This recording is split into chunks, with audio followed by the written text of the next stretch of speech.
ಸ್ನೇಹಿತರೆ, ನಾನು ಇವಾಗ ಒಂದು ವಿಡಿಯೋನ ಮಾಡ್ತಾಯಿದ್ದೀನಿ. ಈ ವಿಡಿಯೋ ಏನಂತಂದರೆ, ನಮ್ಮ ಸರ್ಕಾರದಲ್ಲಿ ಎಷ್ಟು ಅನ್ಯಾಯ ಮಾಡ್ತಾಯಿದ್ದಾರೆ ಅನ್ನೋದ್ರ ಬಗ್ಗೆ ನಾನು ನಿಮಗೆಲ್ಲ ತಿಳಿಸ್ತಾ ಇದ್ದೀನಿ. ಸ್ನೇಹಿತರೆ, ಬೆಂಗಳೂರು ನಗರದಲ್ಲಿ ಒಂದು ಚಿಲ್ಲರೆ ಅಂಗಡಿ ಇರ್ತದೆ. ಆ ಚಿಲ್ಲರೆ ಅಂಗಡಿನಲ್ಲಿ ಲೇಡೀಸೇ ಓನರು. ಅಮ್ಮ ಹೊಟ್ಟೆಪಾಡಿಗಾಗಿ ಅಂಥೇಳಿ ವ್ಯಾಪಾರ ಮಾಡ್ಕೊಂಡು ಹೆಂಗೋ ಜೀವನ ಮಾಡ್ಕೊಂಡು ಹೋಗ್ತಾ ಇರ್ತಾರೆ. ಇದನ್ನು ನೀವು ಟಿ ವಿ ಮಾಧ್ಯಮದವರು ಮತ್ತು ನ್ಯೂಸ್ ಪೇಪರ್ಗಳು ಮತ್ತು ಆನ್ಲೈನೆಲ್ಲ ನೀವು ನೋಡಿರ್ತಿದ್ದೀರಿ.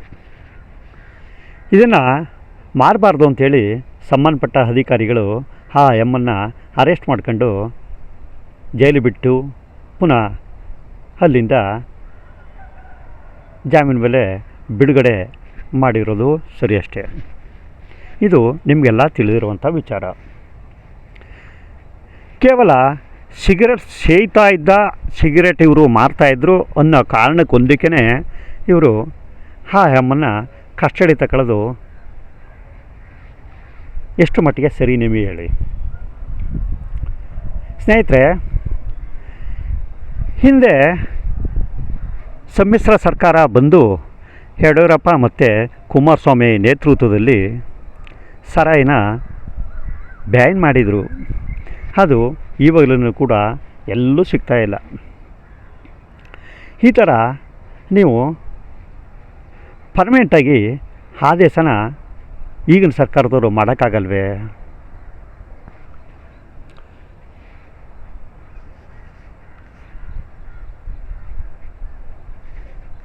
ಈ ಕೆಟ್ಟ ಪದಾರ್ಥಗಳು ಏನಿದೆಯೋ,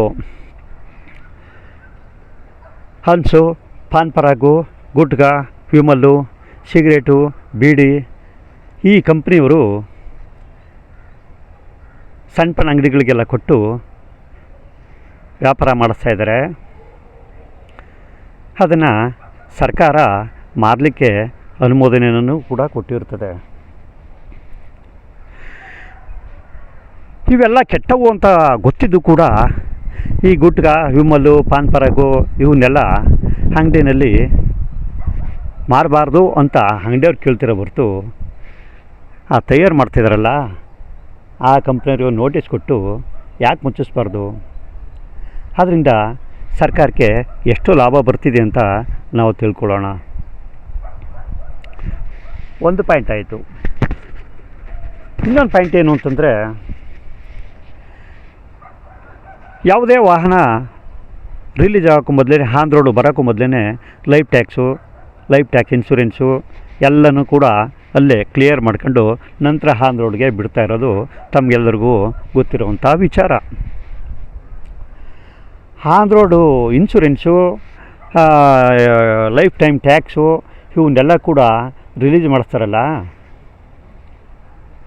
ಅವ್ರಿಗೆ ಅವರ ಒಂದು ಖಾತೆಗೆ ದುಡ್ಡು ಬಿದ್ದ ಮೇಲೇ ಈ ವೆಹಿಕಲ್ಗಳೆಲ್ಲ ರಿಲೀಸ್ ಮಾಡ್ತಾಯಿದ್ದಾರಲ್ಲ. ರಿಲೀಸ್ ಮಾಡಿದ್ಮೇಲೆ ಹಳ್ಳ ಕೊಳ್ಳ ಗುಂಡಿಗಳಿಗೆಲ್ಲ ಬಿದ್ದು ನಮ್ಮ ವಾಹನ ಚಾಲಕರು ಬಿದ್ದರೆ, ಏನಾದರೂ ಹೆಚ್ಚು ಕಡಿಮೆ ಆದರೆ ಯಾರು ಜವಾಬ್ದಾರಾಗ್ತಾರೆ? ಯಾಕೆ ಹೇಳ್ತಾ ಇದ್ದೀನಿ ಅಂದರೆ, ಬೆಂಗಳೂರು ನಗರದಾದ್ಯಂತ ಬರೀ ಹಳ್ಳ ಕೊಳ್ಳಗಳು, ಗುಂಡಿ ಬಿದ್ದಿರೋ ರಸ್ತೆಗಳು ಇವೆ. ಮಳೆ ಬಿದ್ದರಂತೂ ಹೇಳೋಕ್ಕೆ ಅಸಾಧ್ಯ. ಕೆ ಆರ್ ಪುರಮು, ನಮ್ಮ ಹೆಬ್ಬಾಳು ಈ ಕಡೆ ಫುಲ್ಲು ಮಳೆ ಬಿದ್ದರೆ ನೀರೆಲ್ಲ ತುಂಬಿಕೊಳ್ಳುತ್ತೆ, ರೋಡು ತುಂಬ ತುಂಬಿಕೊಳ್ಳುತ್ತೆ, ಟ್ರಾವೆಲ್ ಮಾಡೋಕ್ಕೆ ಆಗಲ್ಲ. ಮತ್ತು ಎಲ್ಲ ಕಜ್ಜಿ ಬಿದ್ದಿರೋದು ಹಳ್ಳ ಕೊಳ್ಳಗಳು ಇವು. ನಾನು ಒಂದು ಸರಿ ಎಲೆಕ್ಟ್ರಾನಿಕ್ ಸಿಟಿ ಭೇಟಿ ಕೊಟ್ಟಾಗ ಮಳೆ ಬಿದ್ದು ನಾನು ಮಳೆಗೆ ಸೇರ್ಕೊಂಡಿದ್ದೀನಿ, ಜರ್ನಿ ಮಾಡೋಕ್ಕೆ ಆಗಲಿಲ್ಲ. ಯಾಕೆ? ಈ ಗುಂಡಿ ಬಿದ್ದಿರೋ ರಸ್ತೆಗಳೆಲ್ಲನೂ ಸರಿ ಮಾಡ್ಸೋಕ್ಕಾಗಲ್ವೇ? ಯಾರೊಬ್ಬರು ಮಿನಿಸ್ಟ್ರನೋ ಇಲ್ಲ ಯಾರೋ ಒಬ್ಬರು ರಾಷ್ಟ್ರಪತಿನೋ ಪ್ರಧಾನಿನೋ ಮುಖ್ಯಮಂತ್ರಿನೋ ಎಲ್ಲೋ ಭೇಟಿ ಕೊಡ್ತಾರೆ ಅಂತಂದರೆ ಆ ರೋಡ್ಗಳು ಮಾತ್ರ ನೀವು ಆ ಟೈಮ್ಗೆ ಏನು ಇರಬೇಕು 24 ಗಂಟೆ ಟೈಮ್, 48 ಗಂಟೆ ಟೈಮ್ ಅಷ್ಟೇ ಆ ರೋಡಿನ ಕೆಪಾಸಿಟಿ ಟ್ಯಾಪೆ ಹಾಕಿ ಮುಚ್ಚಿಸ್ಬಿಟ್ಟು ಅವರು ಹೋಯ್ತಾ ಇದ್ದಾಗಲೇ ಆ ರೋಡ್ ಅವ್ರ ಜೊತೆಯಲ್ಲಿ ಕಿತ್ಕೊಂಡು ಹೋಯ್ತಾ ಇರ್ತವೆ. ಇದನ್ನು ನೀವು ಗಮನಿಸಿರ್ಬೋದು ಸ್ನೇಹಿತರೆ. ಏನೇ ಮಾಡಿದ್ರೂ ಸರ್ಕಾರ ಲಾಭ ಬರೋ ರೀತಿಯೇ ಮಾಡಿದ ಹೊರತು ಸಾರ್ವಜನಿಕರಿಗೆ ಕಿಂಚಿತ್ತೂ ಅನುಕೂಲಗಳು ಸಿಗ್ತಾ ಇಲ್ಲ. ಸ್ನೇಹಿತರೆ, ನೀವು ನೋಡಿರ್ಬೋದು, ಕಳೆದ ವಾರ ಒಂದು KSRTC ಬಸ್ನಲ್ಲಿ ಕನ್ನಡಿಗ ಅನ್ನೋ ಪದನ ಕಂಡಕ್ಟ್ರು ಕಿತ್ತಾಕ್ತಾಯಿದ್ದಾರೆ. ಹೇಗೆ ಕನ್ನಡ ನಾಡಲ್ಲಿ ಕನ್ನಡ ಅಂತ ಇರೋದು ಅವ್ರಿಗೆ ಅವಲಕ್ಷಣವೇ ಇಲ್ಲ ತಾನೆ? ಬಸ್ಸಿನ ಒಂದು ಬಾಡಿ ಸುತ್ತ ಹಂಚು, ಪಾನ್ ಪರಾಗು, ವಿಮಲು, ಗುಟ್ಕ ಇವು ಎಲ್ಲ ಸ್ಟಿಕ್ಕರ್ಗಳು ಅಂಟಿಸ್ಕೊಂಡು ಓಡಾಡ್ತಾ ಇದ್ದಾರಲ್ಲ, ಅಡ್ವರ್ಟೈಸ್ಮೆಂಟ್ ಕೊಟ್ಟು. ಈ ಅಡ್ವರ್ಟೈಸ್ಮೆಂಟ್ನವರು ನಮ್ಮ ಕರ್ನಾಟಕ ಸರ್ಕಾರಕ್ಕೆ ಆಗಲಿ ಭಾರತ ಸರ್ಕಾರಕ್ಕೆ ಆಗಲಿ ಎಷ್ಟು ಕೋಟಿ ಕೊಟ್ಟಿರ್ತಾರೆ? ಎಷ್ಟು ಕೋಟಿ ಕೊಟ್ಟು ಇದನ್ನೆಲ್ಲ ಅಡ್ವರ್ಟೈಸ್ಮೆಂಟ್ ಮಾಡಿಸ್ತಾ ಇದ್ದಾರೆ. ಈ ಸ್ವಾಮಿ, ಆರೋಗ್ಯ ಮನುಷ್ಯರಿಗಿದ್ದರೆ ಆಟೋಮೆಟಿಕ್ಕಾಗಿ ನಮ್ಮ ಸರ್ಕಾರದಲ್ಲಿ ಮನುಷ್ಯರ ಒಂದು ಜನಗಳ ಆರೋಗ್ಯ ಚೇತರಿಸ್ಕೊಬಿಟ್ರೆ ಅದರಂಥ ಭಾಗ್ಯ ಇನ್ನೊಂದಿಲ್ಲ. ಆರೋಗ್ಯವೇ ಭಾಗ್ಯ. ಮೊದಲು ಈ ಗುಟ್ಕ, ಪಾನ್ ಪರಾಗು, ಈ ವಿಮಲ್ಲು ಇವು ಮೊದಲು ಅಂಗಡೀಲಿ ಹೆಂಗೆ ಮಾರ್ತಿದ್ದ ಅನ್ನೋದಕ್ಕಿಂತ ಮೊದಲು ಎಲ್ಲಿಂದ ಬರ್ತಾಯಿದೆ ಅಂತೇಳಿ ಕಂಡುಹಿಡೀರಿ. ಅದರಿಂದ ಕೋಟಿ ವರಮಾನ ನಮ್ಮ ಸರ್ಕಾರಕ್ಕೆ ಬರ್ತಾಯಿದ್ರೂ ಕೂಡ ಅದನ್ನು ಬಂದ್ ಮಾಡ್ಸೋಕ್ಕೆ ವ್ಯವಸ್ಥೆ ಮಾಡಿಸಿ. ಅದು ಬಿಟ್ಬಿಟ್ಟು ಸಣ್ಣ ವ್ಯಾಪಾರದವ್ರನ್ನ ಹಿಡ್ಕೊಂಡು ಜೈಲಿಗೆ ಹಾಕೋದು ಅವೆಲ್ಲ ನಿಮಗೆ ಹಾಕಬೇಕು. ಅದು ಮೊದಲು ದೊಡ್ಡವ್ರನ್ನ ಹಿಡೀರಿ. ನಿಮ್ಮ ಕೈಲಿ ಆಗಲಿಲ್ವಾ ಬಿಟ್ಟೇ ಬಿಡಿ, ಬೇರೆ ನಮ್ಮತ್ತೆಯವ್ರು ಬರ್ತೀವಿ, ನಾವೇನೋ ಮಾಡ್ಕೋತೀವಿ. ನಿಮ್ಮ ಕೈಲಿ ಅಡ್ಮಿನಿಸ್ಟ್ರೇಷನ್ ಸರಿಯಾಗಲಿಲ್ವಾ ಬಿಟ್ಬಿಡಿ ಸ್ವಾಮಿ,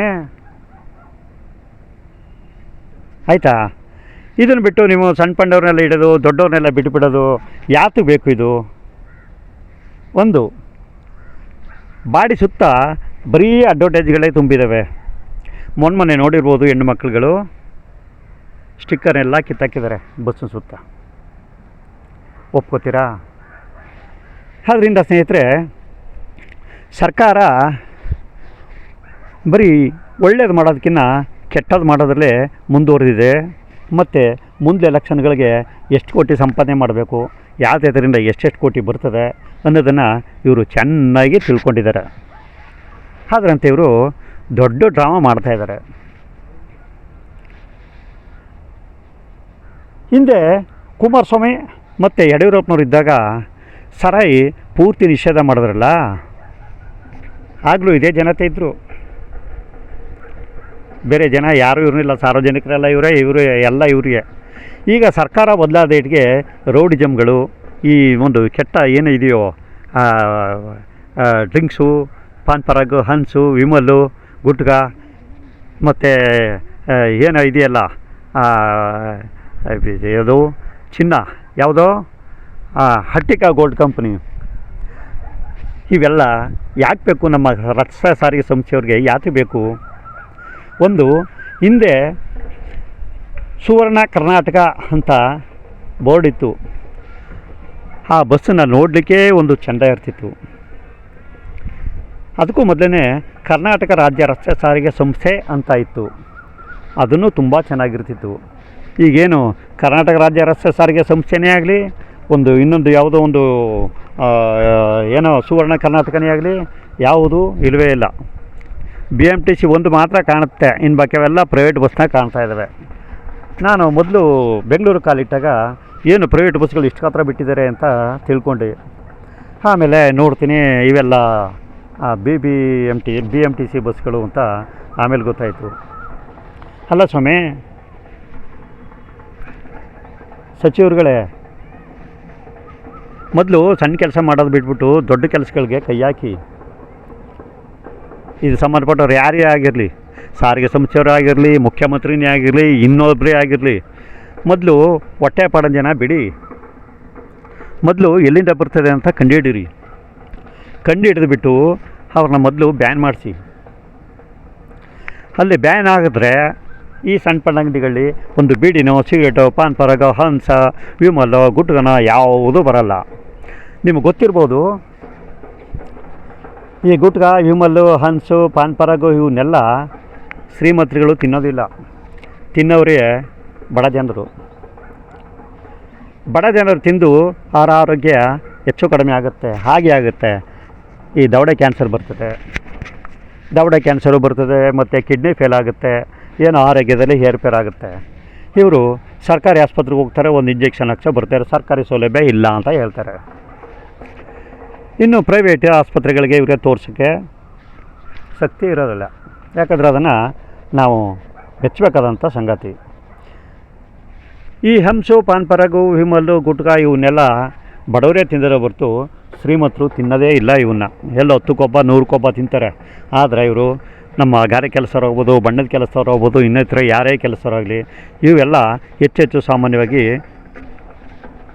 ಪೂರ್ತಿ ಹಿಂದುಳಿದಿರುವಂಥ ಜನರೇ ಇದನ್ನು ಸೇವನೆ ಮಾಡ್ತಾಯಿದ್ದಾರೆ. ಇದರಿಂದ ಒಂದು ಸಾರಿ ಅವರ ಆರೋಗ್ಯದಲ್ಲಿ ಏರುಪೇರು ಆಯಿತು ಅಂದರೆ ಅವರ ಒಂದು ಮನೆಯಲ್ಲಿ ಅವರೇ ನಂಬ್ಕೊಂಡಿರೋ ಜನಗಳಿಗೆ ಎಷ್ಟು ಅನಾನುಕೂಲ ಆಗುತ್ತೆ ಅನ್ನೋದನ್ನು ನೀವು ಯೋಚನೆ ಮಾಡಿದ್ದಿದ್ದರೆ ಈ ಪಾನ್ ಪರಗು, ವಿಮಲ, ಗುಟ್ಕಾ, ಈ ಸಿಗರೇಟು, ಬೀಡಿ ಇವನ್ನೆಲ್ಲನೂ ನಮ್ಮ ರಾಜ್ಯದೊಳಗಡೆ ಬರೋಕ್ಕೆ ನೀವು ಬಿಡ್ತಿರಲಿಲ್ಲ. ಅದರಿಂದ ಎಷ್ಟು ಕೋಟಿ ನಿಮಗೆ ವರಮಾನ ಬರ್ತದೆ ಅಂಥೇಳಿ ನಾವು ಯೋಚನೆ ಮಾಡಬೇಕಂತ ವಿಚಾರ ಬರ್ತದೆ. ಮೊದಲು ಇಂಥ ದೊಡ್ಡ ಸಂಸ್ಥೆಗಳೆಲ್ಲನೂ ಮೊದಲು ಬ್ಯಾನ್ ಮಾಡಿ. ಆರೋಗ್ಯವೇ ಭಾಗ್ಯ, ಆರೋಗ್ಯ ಒಂದಿದ್ದರೆ ಏನು ಬೇಕಾದ್ರೂ ಸಂಪಾದನೆ ಮಾಡ್ಕೋತಾರೆ ಜನರು, ಆಯಿತಾ. ಇದಕ್ಕೆಲ್ಲಕ್ಕೂ ಕಡಿವಾಣ ಹಾಕಿ ಸೂಕ್ತ ಕ್ರಮ ತೆಗೆದುಕೊಳ್ಳಿ. ಇದು ನನ್ನೊಬ್ಬನ ಒಂದು ಲೆಕ್ಕಾಚಾರವಲ್ಲ, ಇಡೀ ಜನತೆ ದವಡೆ ಕ್ಯಾನ್ಸರ್ಗಳು ಮತ್ತು ಕಿಡ್ನಿ ಫೇಲ್ಯೂರ್ಗಳು ಇವೆಲ್ಲ ಆಯ್ತಾಯಿದ್ದಾವೆ, ಹಾರ್ಟ್ ಅಟ್ಯಾಕ್ಗಳು ಇವೆಲ್ಲ ಆಗ್ತಾಯಿದ್ದಾವೆ. ಇವೆಲ್ಲ ಕೆಮಿಕಲ್ಲು. ಆದ್ದರಿಂದ ಈ ಏನಿದೆಯೋ ವಿಷ ಸೇವನೆಗಳು ಅಂತ ಹೇಳ್ಬೋದು ಇದನ್ನು. ಹಾಗಾಗಿ ಇವನ್ನೆಲ್ಲ ಒಂದು ಸ್ವಲ್ಪ ತಡಿಲಿಕ್ಕೆ ಕ್ರಮ ಕೈಗೊಳ್ಳಿ ಅಂತ ಈ ಮೂಲಕ ಕೇಳ್ಕೊಳ್ತಾ ಇದ್ದೀನಿ. ಆದಷ್ಟು ನಮ್ಮ ಭಾರತ ಸರ್ಕಾರದಲ್ಲೇ ಇಂಥ ಒಂದು ಕೆಟ್ಟ ಪದಾರ್ಥಗಳು ಮಾರಬಾರ್ದು. ಇದು ಎಷ್ಟು ಕೋಟಿ ಲಾಭ ಇದ್ರೂ ಕೂಡ ಅದು ನಮಗೆ ಬೇಡವಾದ ವಸ್ತುಗಳು. ಅದರ ಬದಲಾಗಿ ಯಾವುದಾದ್ರು ಒಳ್ಳೆಯ ಆಹಾರಗಳು ಏನಾದ್ರು ಇದ್ದರೆ ಬಿಡಿ, ಮಕ್ಕಳು ಮರಿಗಳು ಚೆನ್ನಾಗಿ ಕುಡಿದು ಬೆಳವಣಿಗೆ ಬೆಳೀತವೆ. ಇಷ್ಟು ಹೇಳ್ತಾ ನನ್ನ ವೀಡಿಯೋನ ಮುಗಿಸ್ತಾ ಇದ್ದೀನಿ. ಇದರಲ್ಲಿ ಏನಾದ್ರು ಲೋಪದೋಷ ಇದ್ದರೆ ಸ್ನೇಹಿತರೆ ಖಂಡಿತ ಬೇಜಾರು ಮಾಡ್ಕೋಬೇಡಿ.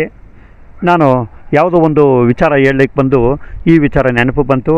ನಾನು ಇದನ್ನು ಸಾರ್ವಜನಿಕರಿಗೆ ಆಗಲಿ, ಒಂದು ಸರ್ಕಾರಿ ಅಧಿಕಾರಿಗಳಿಗೆ ಆಗಲಿ, ಒಂದು ರಾಜ್ಯ ಮಟ್ಟದ ಒಂದು ಸಚಿವರುಗಳು, ಮಂತ್ರಿಗಳು ಇವ್ರಿಗೆಲ್ಲ ಗಮನ ಇದೆ, ಗೊತ್ತಿದ್ದು ಮಾಡ್ತಾಯಿದ್ದಾರೆ. ಆದ್ರೂ ಇದನ್ನು ಕೇಳಲಿಕ್ಕೆ ಒಬ್ರು ಇದ್ದಾರೆ, ಈ ವಿಷಯದಲ್ಲಿ ತಲೆ ಹಾಕ್ತಾಯಿದ್ದಾರೆ ಅನ್ನೋದು ಗೊತ್ತಾಗಲಿ ಅಂತೇಳಿ ಈ ವಿಡಿಯೋನ ಮಾಡ್ತಾಯಿದ್ದೀನಿ. ಎಷ್ಟು ಜನ ಈ ವಿಡಿಯೋನ ಲೈಕ್ ಮಾಡ್ತೀರಾ ಮಾಡಿ, ಕಮೆಂಟ್ ಮಾಡ್ತೀರಾ ಮಾಡಿ. ಇದರಿಂದ 4 ಜನಕ್ಕೆ ಒಳ್ಳೆಯದಾಗಬೇಕು ಅಂತೇಳಿ ನಾನು ಈ ವಿಡಿಯೋ ಮಾಡ್ತಾಯಿದ್ದೀನಿ. ಮತ್ತೆ ಸಿಗೋಣ ಮುಂದಿನ ವಿಡಿಯೋದಲ್ಲಿ. ಅಲ್ಲಿವರೆಗೆ ನಮಸ್ಕಾರ.